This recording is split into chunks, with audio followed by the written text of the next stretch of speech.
കൂടുതൽ വാർത്തകളും വീഡിയോകളും കാണാൻ ഈ ചാനൽ സബ്സ്ക്രൈബ് ചെയ്യുക. കൂടെ ബെൽ ബട്ടൺ അമർത്തുക. നമസ്കാരം. പലരും പറയാറുണ്ട് എൻ്റെ ഏറ്റവും വലിയൊരു സ്വപ്നമാണ് എൻ്റെ കല്യാണം, എൻ്റെ വിവാഹം. വിവാഹം അതൊന്നേ ഉള്ളൂ ഇല്ലേ? ജീവിതത്തിൽ ഒരു പ്രാവശ്യം നടക്കുന്നൊരു സംഗതിയാണ്. ചിലർ 2 കല്യാണം കഴിക്കും, അത് ജാതക വിധിയാണ്, സാരമില്ല പോട്ടെ. അപ്പോൾ നമ്മുടെ ജീവിതത്തിലെ രാജതുല്യമായൊരു വിവാഹം നടക്കാൻ നമ്മളെല്ലാവരും ആഗ്രഹിക്കാറുണ്ട്. രാജതുല്യമായൊരു വിവാഹം അത് നമുക്ക് എല്ലാവർക്കും വേണം. സ്ത്രീയായാലും പുരുഷനായാലും പെൺകുട്ടിയായാലും ആൺകുട്ടിയായാലും ബോയായാലും ഗേളായാലും ഇതൊക്കെ ആവശ്യമാണ്. തത്വജ്ഞനും നിരൂപമനും നിഷ്കളങ്കനും സർവ്വചരാചരത്തിനും സർവ്വ ഐശ്വര്യങ്ങളും നൽകുന്നതും ആശ്രയിക്കുന്നവരെ കൈവെടിയാത്തവനുമായ അല്ലയോ ശ്രീരാമചന്ദ്ര, അവിടത്തേക്ക് പ്രണാമം. അപ്പോൾ എങ്ങനെയാണ് നമുക്ക് രാജതുല്യമായ വിവാഹം നടക്കാൻ പോകാമെന്ന് വിചാരിക്കാം. ശ്രീരാമചന്ദ്രൻ സീതാദേവിയെ ജാനകിപുത്രിയെ കല്യാണം കഴിച്ച കഥയൊക്കെ നമ്മൾ രാമായണത്തിൽ വായിച്ചിട്ടുണ്ട് അല്ലേ? അപ്പോൾ എല്ലാവരും അതുപോലെ ഒരു വിവാഹമാണ് നിങ്ങൾ ആഗ്രഹിക്കുന്നതെങ്കിൽ, ആൺകുട്ടികളായാലും പെൺകുട്ടികളായാലും അതുപോലെ രാജതുല്യമായൊരു വിവാഹമാണ് നമുക്ക് ആഗ്രഹം. അതാണ് നമുക്ക് നടക്കേണ്ടതെങ്കിൽ നമുക്ക് സീതാദേവിക്ക് അനുയോജ്യനായ ശോഭിച്ചിടുന്ന ഒരു രാജകുമാരനാണ് ആര്? ശ്രീരാമചന്ദ്രൻ. അപ്പോൾ ഈ ശ്രീരാമചന്ദ്രൻ സീതാദേവി വിവാഹം കഴിക്കുന്നത് കണ്ട് ആനന്ദസാഗരത്തിൽ എല്ലാവരും ആറാടി. സന്തോഷം കൊണ്ട് എല്ലാവരും മതിമറന്നു. ഒരു പെൺകുട്ടിക്ക് നല്ലൊരു പയ്യനെ കിട്ടി, അവൾ നല്ലൊരു വിവാഹത്തെ അവളുടെ പിതാമഹന്മാരും അവളുടെ കുടുംബവും മറ്റു നാട്ടുകാരും എല്ലാവരും ആനന്ദത്താൽ സന്തോഷത്താൽ ആഹ്ലാദത്താൽ മതിമറന്നാടി. ശ്രീരാമൻ സീതാദേവിയുടെ ഭർത്താവായി തീർന്നു. നമുക്ക് രാമായണത്തിൽ അറിയാം, ബാലകാണ്ഡത്തിൽ പറയുന്നുണ്ട്. ആധ്യാത്മ രാമായണം ബാലകാണ്ഡം സീതാ സ്വയംവരത്തിൻ്റെ മന്ത്രാക്ഷര ജപത്തിലൂടെ, ആധ്യാത്മ രാമായണത്തിലെ ബാലകാണ്ഡം സീതാ സ്വയംവരത്തിലെ മന്ത്രാക്ഷര ജപത്തിലൂടെ നിശ്ചയമായും നമ്മൾക്ക് ഇങ്ങനെ ഒരു രാജതുല്യമായ വിവാഹത്തിന് അനുഭവം ഉണ്ടാവും, സാധ്യതയുണ്ടാവും. കാരണം ഈ ബാലകാണ്ഡത്തിൽ സീതാ സ്വയംവരം രാജതുല്യമായൊരു വിവാഹം നടക്കുന്നതിന് വേണ്ടി ഭക്തിപൂർവം ഭയങ്കര ഭക്തി ബഹുമാനത്തോടുകൂടി നിത്യവും നിങ്ങൾ പാരായണം ചെയ്യുക. എല്ലാവരും ചെയ്യുന്ന കർക്കിടക മാസത്തിൽ മാത്രം രാമായണം വായിക്കും.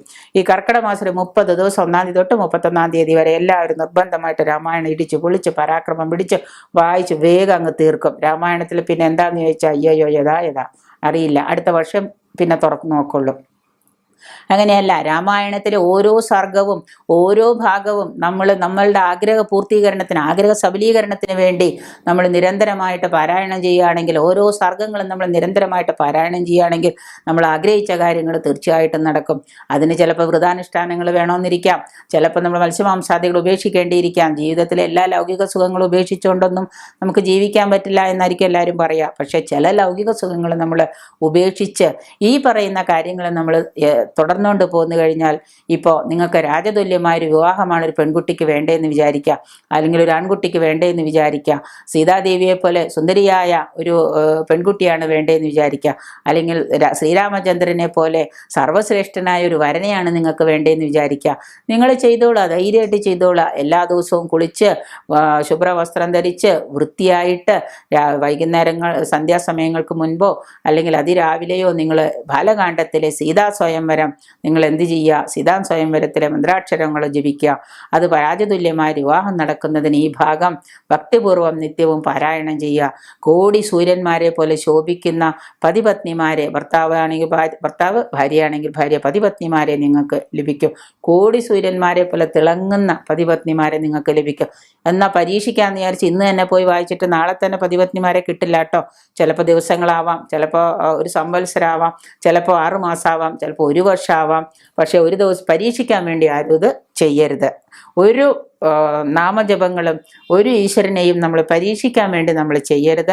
ആത്മാർത്ഥമായിട്ട് വളരെയേറെ ത്യാഗത്തോടുകൂടി ഭയഭക്തിയോടുകൂടി നമ്മൾ ഈ പറയുന്ന കാര്യങ്ങൾ നിങ്ങൾ അനുവർത്തിച്ചു പോരുകയാണെങ്കിൽ തീർച്ചയായിട്ടും നമുക്ക് ഈ പറയുന്നത് സത്യമാക്കിയെടുക്കാൻ സാധിക്കും. അപ്പോൾ മാത്രമല്ല, നിങ്ങളുടെ ജാതകത്തിലോ നിങ്ങളുടെ ഗ്രഹത്തിലോ ഏതെങ്കിലും വിവാഹം നടക്കാൻ കുറച്ച് സമയദോഷം വല്ലതും ഉണ്ടെങ്കിൽ അത് ചെയ്തിട്ടും കല്യാണം നടക്കുന്നില്ല എന്ന് വന്നു കഴിഞ്ഞാൽ നമ്മൾ ചെയ്യേണ്ട കാര്യം ഇത്രയേ ഉള്ളൂ. അപ്പോൾ ബാലകാണ്ഡം സീതാ സ്വയംവരം സൽക്കാര യോഗ്യന്മാരാം എന്ന് തുടങ്ങി മാർക്ക് ചെയ്തു വെച്ചോളൂ എല്ലാവരും. ബാലകാണ്ഡത്തില് സീതാ സ്വയംവരം എടുക്കാം. ബാലകാണ്ഡത്തിലെ സീതാ സ്വയംവരം എന്ന് സർഗം എടുത്തിട്ട് അതിൽ സൽക്കാര യോഗ്യന്മാരാം എന്ന് തുടങ്ങുന്ന വരി മുതൽ ജനക മഹീന്ദ്രനും എന്ന് വരെയുള്ള ആ പോർഷൻ നിങ്ങൾ വായിക്കുക. 1, 2, 3 തവണ 7 തവണ വായിച്ചാൽ വളരെ നല്ലതൊരു ദിവസം. അല്ലെങ്കിൽ എല്ലാ ദിവസവും ഒരു സമയം വായിക്കാൻ നിങ്ങൾക്ക് പറ്റുന്നുള്ളെങ്കിൽ നിങ്ങളൊരു കാര്യം ചെയ്യുക.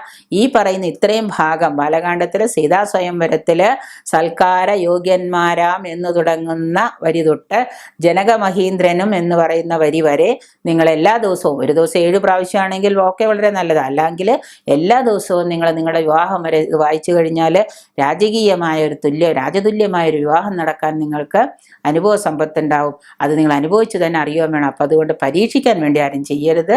ആത്മാർത്ഥമായിട്ട് നിങ്ങളൊന്ന് ചെയ്തോളാം, നിങ്ങൾക്ക് ഇങ്ങനെ ഒരു രാജതുല്യമായ വിവാഹം വേണമെന്ന് ഉറപ്പുണ്ടെങ്കിൽ.